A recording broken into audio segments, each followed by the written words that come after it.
Estás escuchando Pensamiento Espiral, conducido por Juan Diego Beltrán y Angélica Daza.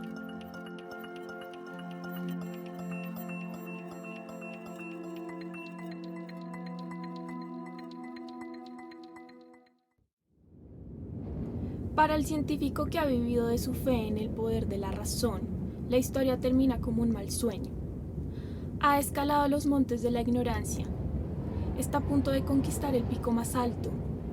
Y mientras se levanta sobre la roca final, es recibido por una banda de teólogos que ha estado sentada allí durante siglos. Robert Jastrow, científico de la NASA. Bienvenidos a un nuevo episodio de Pensamiento Espiral. El día de hoy me encuentro acá como siempre con mi compañera Angélica. ¿Cómo te encuentras el día de hoy? ¿Lista para este espacio? Hola a todos, bienvenidos a este precioso espacio, Pensamiento Espiral. Me encuentro muy emocionada, Juandi, porque el día de hoy tenemos a nuestro primer invitado especialísimo en este hermoso espacio. De acuerdo, sí, ya la primera entrevista que vamos a estar haciendo en esta serie de podcast, en esta serie de capítulos, siempre con las temáticas que nos caracterizan, ¿no? Entonces el día de hoy me da muchísima emoción y muchísimo gusto dar la bienvenida a Nicolás Ordóñez. Él es un viejo amigo de toda la vida, él es psicólogo de la Javeriana, enfocadísimo en temas de la mente, en temas de neurociencia, también de entender que hay más allá de la mente, también incluso con cosas espirituales, trascendiendo como los límites de la razón. Entonces, me emociona muchísimo tenerte en este espacio, Nico. Te damos la bienvenida. Cuéntanos un poquito sobre ti para ir arrancando. Bueno, muchas gracias por tenerme aquí en este espacio. Sí, como bien decía Juan, yo soy Nicolás, soy psicólogo de la Universidad Javeriana, experto en neurociencias, en neuropsicología. Y bueno, desde hace mucho tiempo, desde literal mi adolescencia, yo venía explorando un poco este tema de la espiritualidad y cómo se expresa la espiritualidad en todos nosotros, explorando un poco los misterios de la mente y tratando de encontrar, digamos, incluso ese punto de equilibrio, ¿no? Entre las dos cosas, entre lo que es la mente, entre lo que es nuestro cerebro y lo que pronto no percibimos, realmente lo que hay más allá de esa trascendencia. Genial, genial, Nico, qué bueno. Pues eso ya nos empieza a meter un poco en el capítulo de hoy. Desde el título vemos, ¿no? Estamos hablando de la mente humana. Vamos a aprovechar como todo este conocimiento, toda esta experiencia que trae Nicolás de entender el cerebro humano, de entender cómo funcionamos en nuestros comportamientos, pero analizándolo y entendiendo la mente también como ese punto donde convergen cosas espirituales o la espiritualidad y también lo que nosotros llamamos la razón o el pensamiento lógico. Entonces, para empezar un poquito a hilar un poquito, porque estamos hablando de convergencia, hay que dar algunas definiciones. Entonces me gustaría muchísimo, antes de arrancar con todas las preguntas que tenemos, Nico, preguntarle a Angie rápidamente qué definiciones nos da, qué tenemos. O sea, necesitamos establecer como ese terreno de juego desde donde vamos a partir, ¿no? Entonces, ¿qué es la espiritualidad? ¿Qué entendemos por razón? Cuéntanos un poquito de eso para poner a nuestros oyentes como en contexto. Listo, entonces empecemos por lo que entendemos nosotros por razón. La razón hace referencia a la facultad del ser humano de pensar, de experimentar este mundo físico a través de los sentidos y procesarlo en la cabeza, en el cerebro, en la mente, para generar ideas, pensamiento. Ahora pensemos en qué es lo espiritual, que se trata de nuestra búsqueda individual por encontrar lo sagrado, por encontrar el espíritu, por encontrar a nuestro Dios. Exacto, y a mí me parece que es súper importante hacer la precisión que desde todo lo que vamos a estar hablando del día de hoy como espiritualidad, en ningún momento nos estamos refiriendo a religión. ¿Y a qué me refiero también con religión para dar más definiciones? Como a esas reglas de juego que nos determinan ciertos patrones de comportamiento, lo que es lo correcto, lo que es lo incorrecto, el hecho de tener como y ver en las grandes religiones de la humanidad como esa guía absoluta del comportamiento moral y de lo que es la búsqueda de la verdad. En ese sentido nos estamos alejando del dogma de la institucionalidad religiosa para hablar de que la espiritualidad es nuestra forma individual y única de encontrar o buscar la verdad sobre la realidad, sobre el cosmos, sobre Dios, sobre el todo como lo queramos llamar. Eso es una búsqueda completamente independiente, individual, libre de dogma, libre de institucionalidad y libre pues de todo este tema de religión como tal con la carga que esa palabra tiene. Entonces, en ese sentido, para meternos como en esto, pues estas dos fuerzas muchas veces en la sociedad actual parecen estar en choque. Entonces, o somos espirituales o somos racionales. o analizamos el mundo y todo lo que pasa en él desde nuestra razón, desde nuestra lógica, desde nuestro pensamiento y lo que pasa en nuestra mente y también de cómo percibimos lo que está a nuestro alrededor desde los sentidos, o lo buscamos desde una perspectiva más espiritual, cosas que de pronto no podemos ver pero que nos hacen sentido desde algo que viene del fondo de nosotros, ¿no? Muchas veces entonces se habla de que si hay un exceso de espiritualidad podemos llegar a caer en el punto de ser supersticiosos o ser manipulables o no pensar críticamente la información que recibimos, pero también se habla que un exceso de razón nos podría llevar a un punto de nihilismo en el que nada tiene sentido, nada importa, porque no hay nada más allá, no hay nada más grande cuidándonos, no hay nada más dándole sentido a esta existencia finita en el planeta Tierra.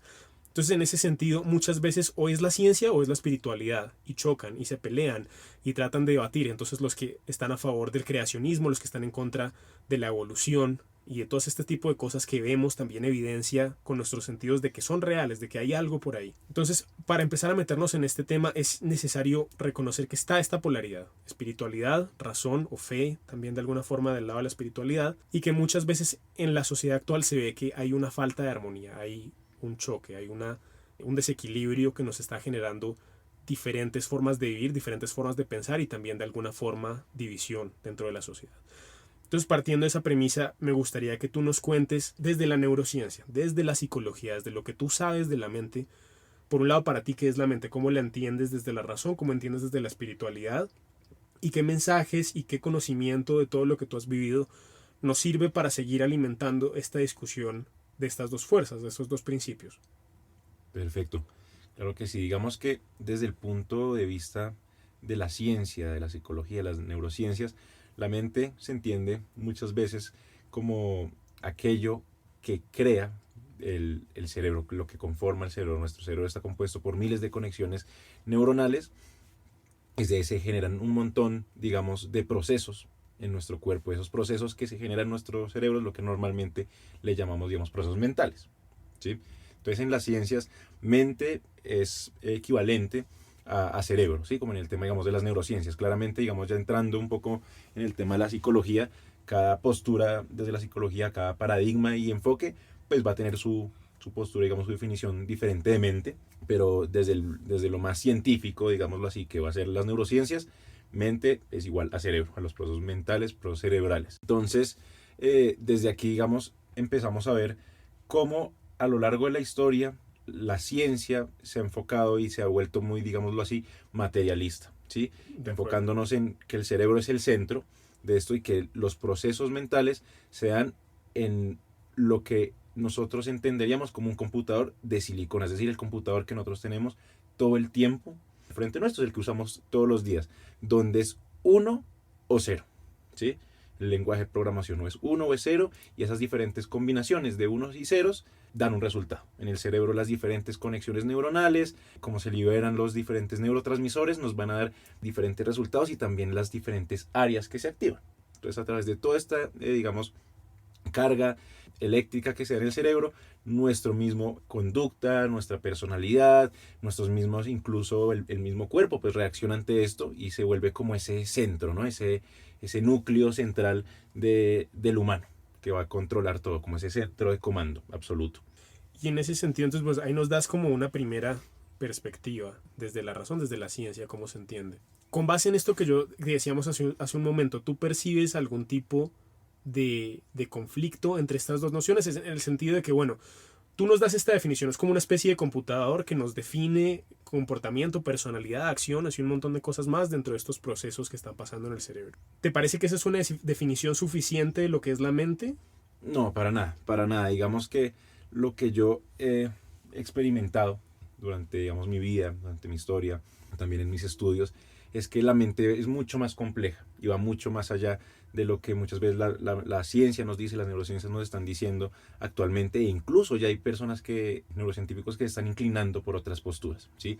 Ya entendiendo no la mente como este computador de silicona del que estábamos hablando, sino como un computador cuántico, donde no es 1 o 0, sino 1 y 0 a la vez, donde son infinitas posibilidades las que pueden estar sucediendo, y donde incluso la mente ya no se, digamos, por decir así, encapsula en el cerebro, sino que va mucho más allá, donde puede haber conexiones incluso, digámoslo así, cuánticas, donde ya se habla con una mente cuántica, una mente que está incluso por fuera de las conexiones neurales que hay en nosotros, ¿sí? Como algo, digamos, mucho más grande, mucho más macro, que es donde empieza a tocar, ¿no? Empieza a rozar con el tema espiritual, ¿no? De lo que a veces uno conoce como conciencia, como espíritu, que es lo que se habla que es algo mucho más grande que nosotros, que no está encapsulado en nosotros, que no está encapsulado en estos cerebros, sino que es algo enorme y duradero y eterno.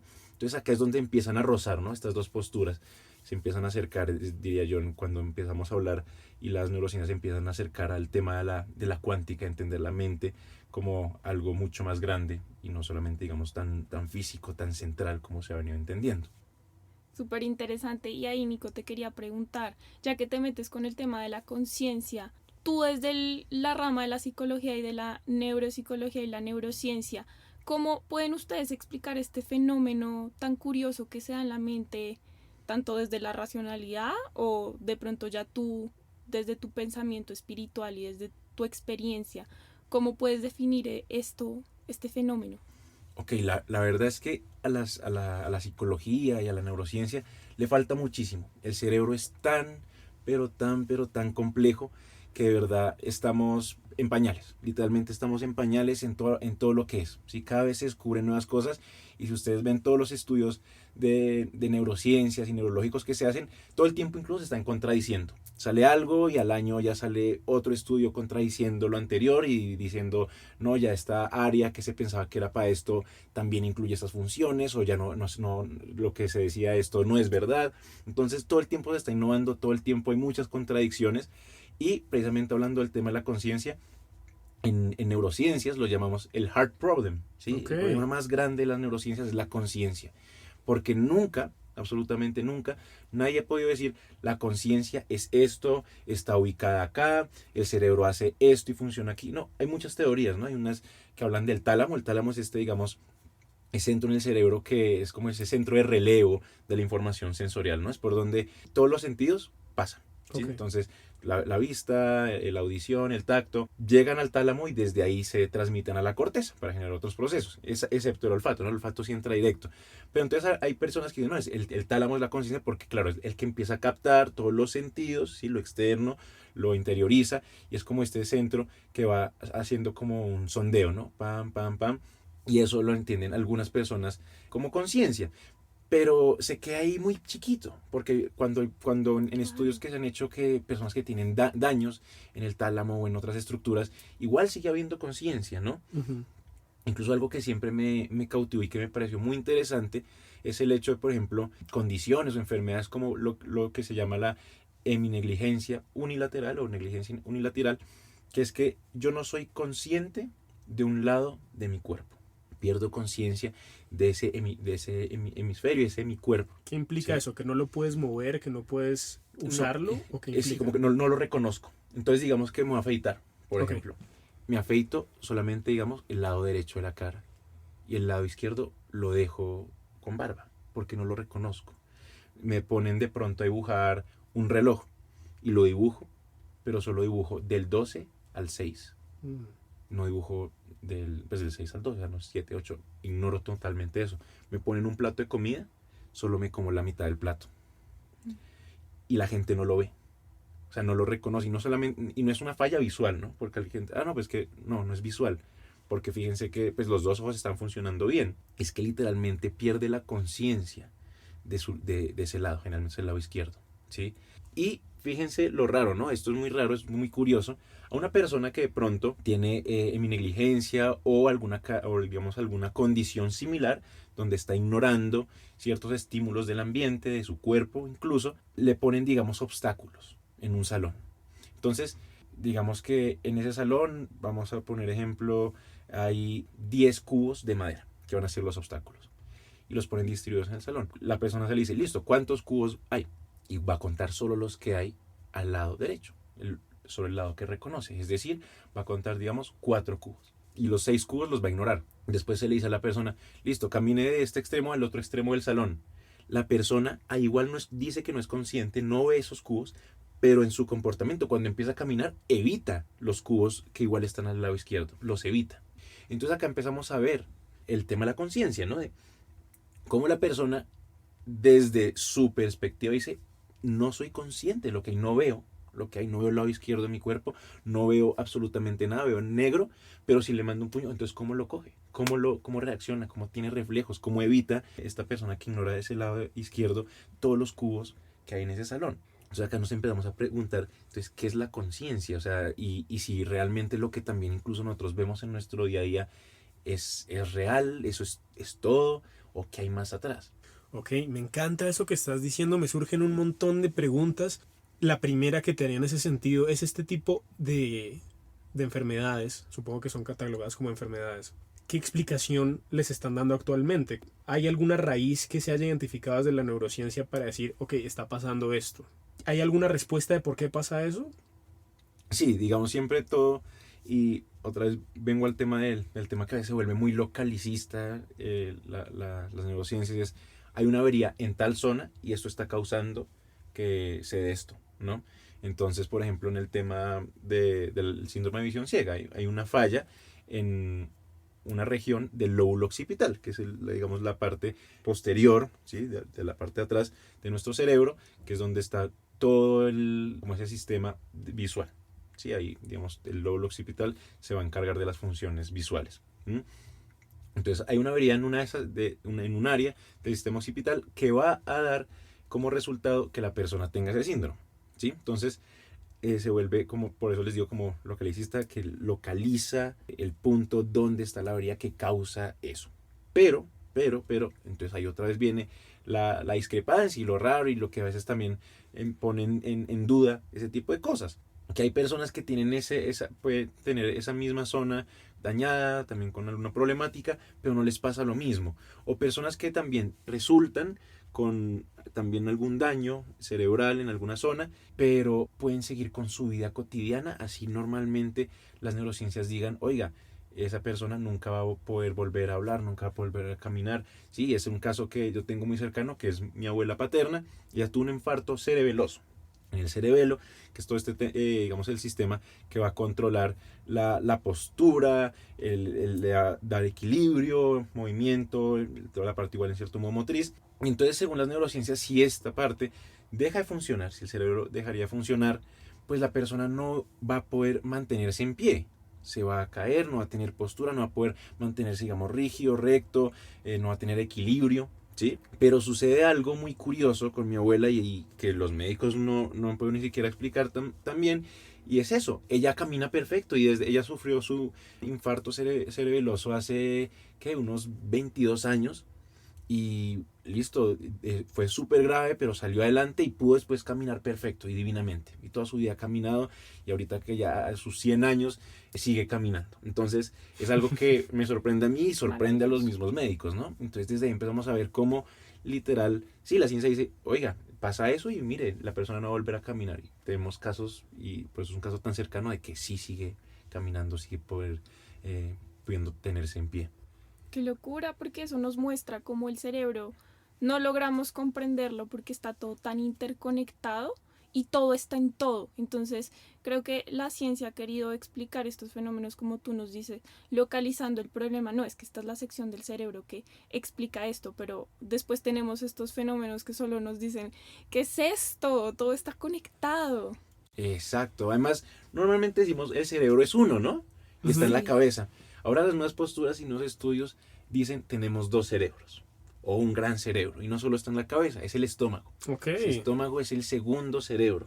Bien. Ujú. Y esto es muy interesante porque muchas enfermedades como el Alzheimer, algunos tipos de demencia, incluso el Parkinson, se han estado relacionando con bacterias que se encuentran en el estómago y en el tracto gastrointestinal de las personas, de los pacientes, con unas bacterias específicas. Y entonces se empieza a establecer esto que llamamos la conexión mente-estómago o cerebro-estómago, donde empieza a resultar primordial. Y por eso el dicho de eres lo que comes se empieza, ¿verdad?, a tener cada vez como más fuerza, real. ¿no? Sí, volverse más real. Porque, ¿verdad?, lo que ingresa en tu cuerpo, lo que estás comiendo, como también tú tratas a tu estómago, tu sistema digestivo, se expresa directamente en el cerebro y así mismo. O sea, hay una conexión súper directa. Entonces, fíjense que ya no se vuelve tan... El cerebro es la cabeza. No, ya es algo mucho Todo más el integral, cuerpo. ¿no? Como sistemas aislados entre sí. Ok, entonces la ciencia ha hecho ciertos avances para entender cosas extrañas o cosas diferentes sobre cómo diferentes partes del cerebro actúan o interactúan o responden y regulan el funcionamiento del cuerpo y del pensamiento y demás. ¿Tú dirías que entonces, a pesar de esos avances, hay vacíos? Muchos, hay muchísimos vacíos. O sea, hay cada vez más avances, pero verdad tenemos, como les dije, estamos en pañales en el campo de las neurociencias.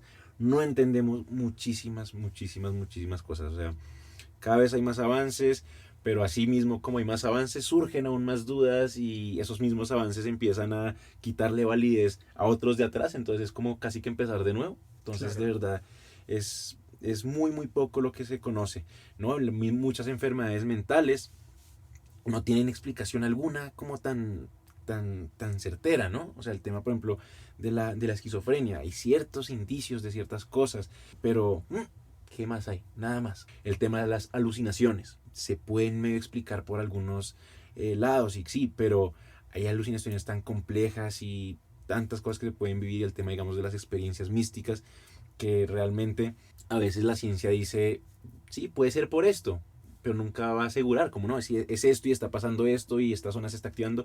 No, hay ciertos Mm, indicios, pero es todo muy básico, muy ok, no básico. hay respuestas No hay concluyentes respuestas en muchas. concluyentes, Ok. exacto.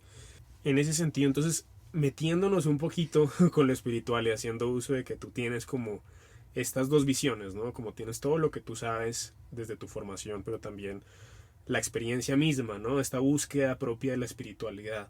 Para meternos un poquito por ahí, viendo los límites de lo que mencionaste de lo que es la conciencia desde la respuesta muy parcial o nula incluso que hay desde la neurociencia sobre qué es la conciencia, tú desde una perspectiva espiritual, ¿qué dirías que es la conciencia? Y me gustaría que ahora nos empecemos a meter un poquito más de lleno en ver qué está haciendo la espiritualidad o qué respuestas nos puede dar la espiritualidad en contraste a lo que la ciencia ha avanzado hasta ahora.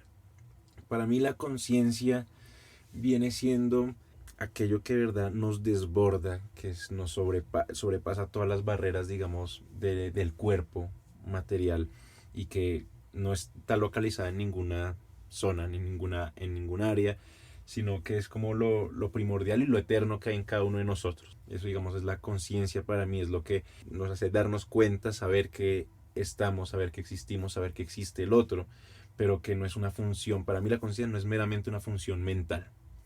Más bien yo diría que la función mental es una función de la conciencia. Ah, ¿Sí? me encanta eso. Wow. Ya es cambiando un poquito, ¿no? Antes se concebía la conciencia como una función mental, ahora para mí la función mental es una función de la conciencia o una representación física y más material de la conciencia. ¿Tú creerías, con base en eso, que hay cosas que la ciencia podría aprender desde una perspectiva más holística de lo que brinda el entendimiento de lo espiritual? Y si sí, ¿crees que hay algún ejemplo de algo que, por ejemplo, la ciencia está empezando a alcanzar y a entender y a decir como, es por acá, pero que realmente de pronto alguna corriente de pensamiento espiritual, ya sea occidental, oriental, indigenista, que tú conozcas, viene diciendo desde hace mucho tiempo y que la ciencia está empezando a alcanzar? Es decir, ¿crees que, nuevamente, la ciencia, la razón, este método científico podría aprender de lo espiritual, de este camino espiritual y del pensamiento espiritual que viene desde el inicio de la humanidad, me atrevería a decir yo? No, total. En las culturas ancestrales hay demasiada información sobre nuestra mente, sobre la conciencia, incluso sobre nuestro cerebro. Algo que siempre me sorprendió, por ejemplo, es el tema del ojo de Horus. Entonces está el ojo de Horus, ese símbolo egipcio, digamos, de este ojo que todo lo ve, la sabiduría, ¿sí? Que después algunas personas lo pueden traducir como sí, el tercer ojo y tal.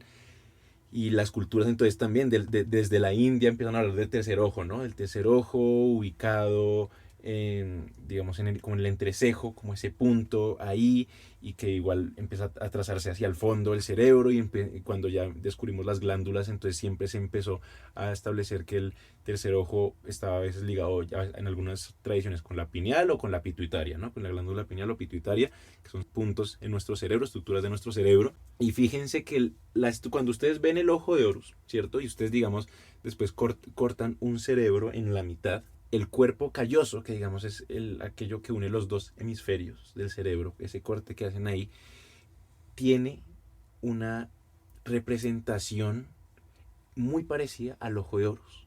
Y el centro de ese ojo, en el centro de ese ojo está la glándula pineal. Y la glándula pineal Qué impresión. es literalmente un ojo, ¿sí? O sea, esto lo venimos a descubrir pues muy recientemente, entre comillas, ¿no? Y desde Egipto nos están dando como ese indicio, o sea, porque la estructura de verdad representa el cuerpo calloso cuando baja y el centro que ahí está la glándula pineal es como ese ojo de Horus. Y en los reptiles, por ejemplo, los digamos, cocodrilos y demás, ustedes ven que en la frente tienen un puntico. Ese es como el tercer ojo de los reptiles, es la glándula pineal, está ahí, y se sabe, es un conocimiento científico, la glándula pineal que ellos lo tienen afuera, nosotros lo tenemos adentro de nuestro cerebro, los reptiles, muchos reptiles lo tienen externo. Ah, ¿sí? no tenía ni idea. Claro, y es un receptor de luz. Entonces no es un ojo complejo de que vea y perciba absolutamente movimiento y detalles, no, pero recibe luz. Es un centro de recepción de luz y nuestra glándula pineal, en cierto modo también, nuestra luz ingresa la luz ingresa por nuestros ojos, se transfiere a la información a la glándula pineal y la glándula pineal es la que va a regular lo que llamamos ciclos circadianos, o sea, nuestros ciclos de todo el día. ¿Sí? El tema del sueño, que de la melatonina, ¿no? Va a estar controlando la glándula pineal. Entonces, la que nos va a regular cuando nos empieza a dar sueño, cuando estamos cansados, ya cuando nos tenemos que despertar, empieza a surgir el cortisol que nos activa durante el día, ¿sí? Y todo es por la luz. ¿Sí? Y miren que eso lo descubrimos hace relativamente poco y desde Egipto estaba ese conocimiento, el ojo, que la glándula pineal literalmente era un ojo y después con las culturas védicas que hablaban la glándula pineal, el tercer ojo, o sea, hay una conexión muy, muy fuerte ahí y todas estas culturas siempre han hablado de que pues todo esto va mucho más allá, ¿no? De que hay cuerpos energéticos, de que hay algo mucho más grande que nosotros, que nuestra mente humana, que nuestro cerebro, que realmente está ahí presente. Entonces las neurociencias siento que entre más de pronto abran también sus ojos y analizar diferentes puntos de vista de todo este conocimiento que han venido dejando las culturas ancestrales, yo creo que ahí se empiezan a abrir nuevas puertas y que se han abierto, ¿no? Que se han abierto, yo diría, con el tema de la física cuántica, y por eso decía al principio, es donde empiezan a rozarse, ¿no? Porque entonces temas como lo que antes se conocía y se le llamaba percepción extrasensorial, clarividencia, todo este tipo de cosas que a veces uno lo ves como desde el lado esotérico, el lado del misticismo. O está gente loca incluso. Exacto, es como, uy, es charlatán, sí, es pura mentira, tal. Y que de pronto, y a ustedes oyentes de pronto les ha pasado, ¿no? Como este tipo de experiencias de que algo malo está por pasar y uno lo siente y sucede, o que algo malo le pasa a un familiar, a un amigo, y uno lo siente, y después llama y ¡pin! Pasó.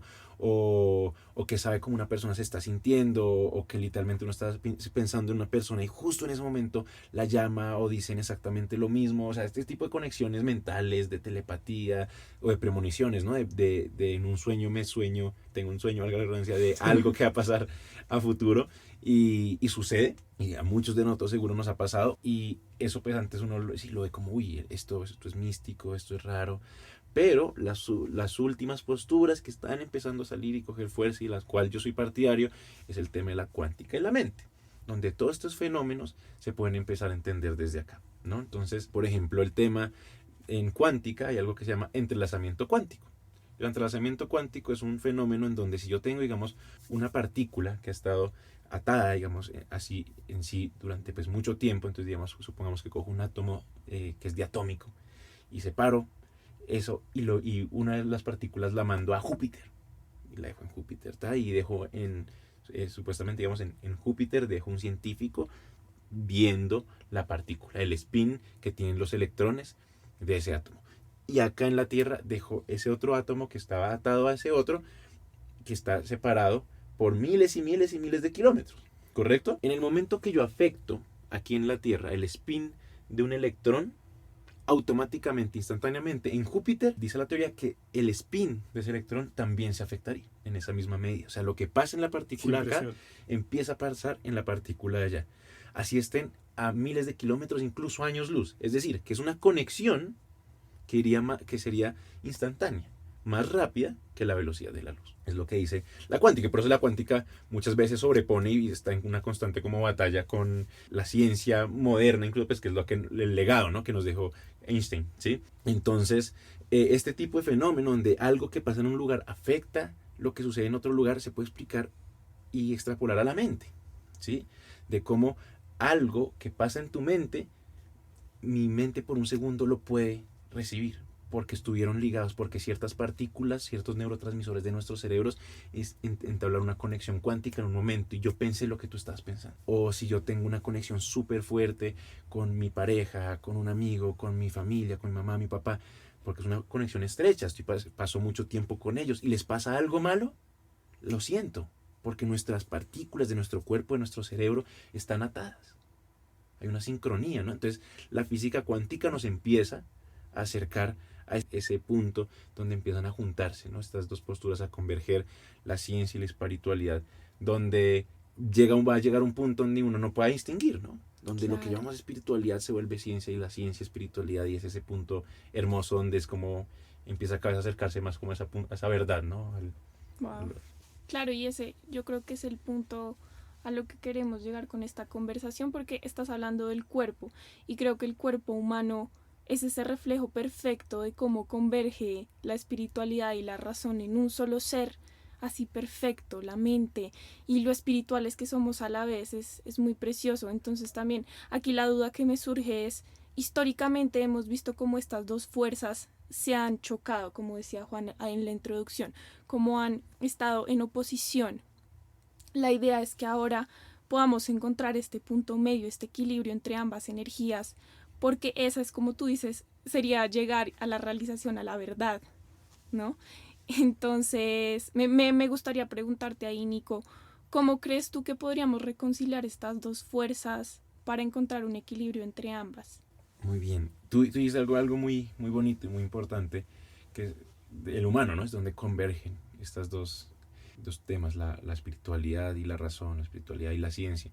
Y eso es el humano, ¿no? El humano yo creo que es esa conexión entre el cielo y la tierra, entre lo divino y lo mundano, ¿sí?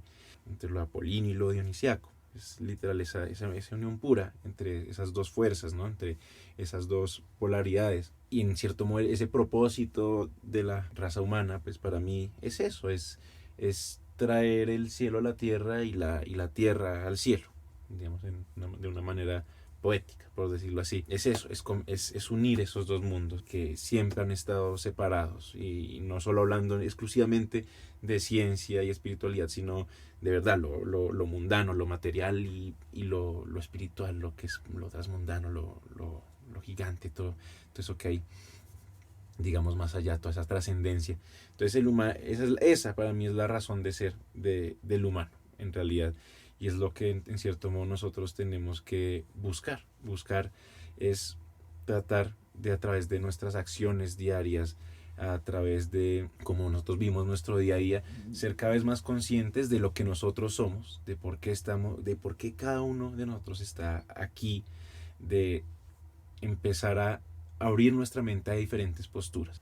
Entonces siento que primero es entendernos primero nosotros mismos, quiénes somos cada uno de nosotros, por qué estamos aquí, y desde acá empezar a cuestionarnos, a ser inquietos, a ser curiosos. Cada cosa que nosotros empecemos a aprender o a darnos cuenta, cuestionarla. O sea, está bien cuestionarse, está bien ser crítico, pero no sesgarse. Sí, es muy importante, es cuestionar, más no sesgar. Es decir, yo, digamos, leo cualquier tipo de teoría, me mencionan cualquier tipo de conocimiento y lo digiero, lo entiendo, lo siento, lo percibo, vuelvo a él después, lo masco. Es de mascarnos, como de mascar bien cada una de las cosas y no sesgarnos, porque a veces, digamos, si nos vamos mucho al lado de la razón, a entender todo como no, esto es ciencia, y si yo no lo puedo comprobar y si no veo que se replique y que se pueda replicar, entonces no es verdad. Pues que ahí estamos de pronto ignorando que hay muchos fenómenos que no se basan por las leyes que normalmente nosotros hemos establecido, que se pueden dar en condiciones que nosotros no sabemos cómo se da. ¿Sí? Para que el agua se evapore necesita estar a 100 grados centígrados, pero si yo no logro ese contexto, el agua no se va a evaporar. Entonces yo tengo que saber cómo hacer que el agua llegue a vapor para poder observar el vapor. Entonces, si yo voy a medir cualquier tema de percepción extrasensorial o cualquier tema, digamos, de lo como que a veces se llama parapsicológico, pues de pronto necesito un contexto, que es lo que no sabemos cómo poder dar ese contexto para que se dé. Y por eso a veces no lo vemos, y por eso se da en condiciones donde menos lo esperamos, porque se da de alguna manera que no entendemos el contexto y se da. ¿sí? Y tampoco es irse a lo meramente espiritual, a querer estar ya al otro lado, más o menos querer ya abandonar el cuerpo, Literal. descorporalizarse, ¿no? Que fue algo que me pasó en una época, como, uy, Esa quiero búsqueda de irme, la ¿no? O luz, sea, de sí, como, iluminarse. quiero irme ya acá, este mundo es horrible, es una ilusión. No, o sea, también estamos acá para algo, ¿no? Y para Me aprender y encanta. para poder contrastar las dos cosas y es entender eso. O sea, si tenemos un cuerpo físico y estamos en esta realidad, no es porque sí, no es porque nos hayan mandado acá a sufrir, eso de verdad es entenderlo, es porque simplemente tenemos un propósito y como dije desde un comienzo, es nuestro propósito unir, converger el cielo y la tierra en uno. ¿Sí? Entonces, no es irse totalmente a lo espiritual, a vivir en el cielo y a vivir en el ideal y en la luz y tratar de descifrar la realidad que me engaña, pues porque no vamos a disfrutar, vamos a estar viviendo en un futuro ilusorio que ni siquiera comprendemos a totalidad y no sabemos bien qué es, simplemente creyendo cosas que asumimos y, y no disfrutamos nuestra vida, que es realmente y relativamente pues corta y que estamos acá es para disfrutar el momento. Entonces, hay quienes dicen, sí, no, yo quiero solamente espiritualidad y porque quiero parar de sufrir, pero están sufriendo más porque están viendo en el futuro y están queriendo es llegar a algo que ni siquiera es Van a alcanzar certero, desde este que cuerpo. lo alcanzan exactos del cuerpo, entonces se quedan ahí, se quedan en eso. Ya casi como para ir un poco cerrando esta conversación, me encanta todo lo que hemos hablado, me encanta estas palabras tan poéticas, tan poderosas que estás compartiendo con todos los que nos están escuchando y con nosotros el día de hoy. Y me recordaba mucho, pues como tú sabes, todo este podcast siempre está orientado mucho a hablar de la Tierra, del planeta Tierra y de este problema que estamos sufriendo ahorita, de la crisis ambiental, de la desconexión. Recuerdo que hace poco conectaba y escuchaba un poco este conocimiento de los mamos de la Sierra Nevada, que muestran también este tipo como de que desde lo espiritual están quizás un poco más adelante en muchas cosas de entender la interconectividad entre ecosistemas, el funcionamiento del universo. Ellos hablan también incluso como de cosas de física cuántica avanzadísimas como la materia oscura, que la ciencia todavía se está rompiendo la cabeza por entender. Pero en ese sentido, me gustaría preguntarte, como modo de alguna forma como un mensaje, para dejar como una última reflexión. Entonces nos dices mucho como de buscar este punto medio, de integrar estas dos fuerzas, de vivir desde lo espiritual y hacernos preguntas desde lo espiritual, pero también utilizando la razón para discernir y para interpretar esta experiencia humana. ¿Cómo se podría, mejor dicho, mejorar esta relación humana con el planeta Tierra, beneficiando, cómo sanar como esta relación rota que tenemos en este momento, con una mezcla desde esta perspectiva quizás racional, de pronto científica, y desde lo espiritual? ¿Cómo podríamos también llegar a ese punto medio? Ya nos diste una respuesta divina de cómo llegar y qué es lo que deberíamos estar buscando como seres humanos. Me gustaría terminar de orientar esto para cerrar la conversación hacia cómo estas ideas que estamos hablando, de enmendar esta dualidad y esta polaridad para dejar de verla como antagónica sino complementaria, cómo eso nos podría ayudar o cómo tú percibes que eso nos podría ayudar para sanar nuestra relación con el planeta Tierra, ya fuera como una fuerza material o como una fuerza cósmica y espiritual en este momento de crisis y de sufrimiento. Ok, muy bien. Digamos que el centro de todo es como el interior, ¿no? De nosotros, de cada uno de nosotros. Es ahí donde converge el cielo y la tierra, como decía. El gran problema, y es el por qué nos estamos haciendo tanto daño a nosotros y a la tierra, es porque nosotros mismos nos estamos enajenando, ¿sí? A nosotros, a cada uno de nosotros, nos estamos alejando de nuestra esencia. De acuerdo. Y vamos es a lo que vemos, lo que escuchamos y lo que los demás nos dicen. O sea, estamos es afuera de nosotros, escuchando, recibiendo diferentes tipos de mensajes, siguiendo diferentes tipos de corrientes, siguiendo lo que otros dicen, siguiendo lo que la mayoría dice, ¿sí? Lo que supuestamente la ciencia, los grandes científicos dicen, y seguimos eso, y empezamos a ignorar y a dejar al lado por muchos paradigmas que se han establecido en la cultura, todo este conocimiento ancestral, las culturas indígenas, las empezamos a menospreciar, a dejar de lado, a dejar de lado la madre tierra. Empezamos a dejar en eso y ahí nos estamos alejando de nosotros, ¿sí? Nos estamos yendo hacia unas teorías y unos ideales que están en el aire, que ni siquiera están completos y sin cuestionarlos. Pero entonces si nosotros paramos un segundo y volvemos a cada uno de nosotros, a lo que cada uno es, a encontrarse a sí mismo, a encontrar ese centro, esa esencia, desde ahí siento yo que se empiezan a solucionar muchas cosas, se empiezan a responder muchas inquietudes y enigmas que cada uno tiene.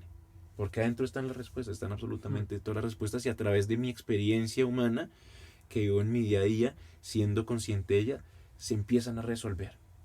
A veces nos preocupamos mucho por entender miles de cosas, ya sea de lo espiritual o de lo racional, tener miles de conocimientos. Pero antes toca conocernos a nosotros. O sea, si quieren conocer el mundo, si quieren conocer al otro, primero conózcanse cada uno de ustedes. Y desde ese centro empezamos a hacer las paces con esa esencia, y esa esencia es literalmente la misma esencia que nos conecta con el planeta, con la Tierra. Es eso, es desde ahí, es desde ese centro. No, creo que sí, ahí se resume, no hay más. Es volver a la raíz, y al volver a las raíces ahí estás conectando totalmente con la Tierra. Qué belleza. Desde mi punto de vista y muy conectado con lo que nos dices, yo como lo veo es, la espiritualidad es como un mar gigante, en donde existe dentro de este mar una pequeña partícula llamada la razón.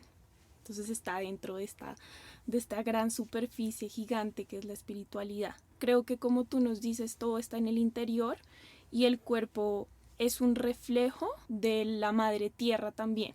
Yo como veo el cuerpo, es como esta parte corpórea, esta parte terrenal que nos hace estar acá en este plano, así como la madre tierra también tiene su parte terrenal. Todo lo que vemos, todos estos fenómenos de la naturaleza, la lluvia, los ríos, el mar, pero también una parte muy grande de cada uno de nosotros es lo espiritual, que también nos hace ser, y que también la madre tierra tiene esta parte espiritual, que es esta parte de creación de vida, que es la parte de la madre tierra que nos da vida, que crea animales, que crea alimentos, todo con una esencia, con un espíritu. Entonces, si nos vemos a nosotros como un reflejo de nuestra creadora, de la madre, nos creó a imagen y semejanza de ella, somos tierra, somos divinidad también, como ella. Creo que ahí va muy conectado con armonizar estas dos energías, razón y espíritu, y verla a ella como razón y espíritu, y vernos como un reflejo de nuestra madre maravillosa que nos hizo. Así es. Me encanta, me encanta. Para cerrar, pues entonces sí, como es esto, es una invitación de pronto a salirnos de pronto, si estamos solo en lo espiritual, a sanar nuestra relación con la razón. Y si estamos únicamente basados en la razón, como me pasó a mí por muchos años, sanemos esa relación con la espiritualidad, porque como bien dijeron ustedes en varios momentos, en este cuerpo, en esta encarnación física, material, humana, confluyen espíritu, cuerpo y mente, o razón.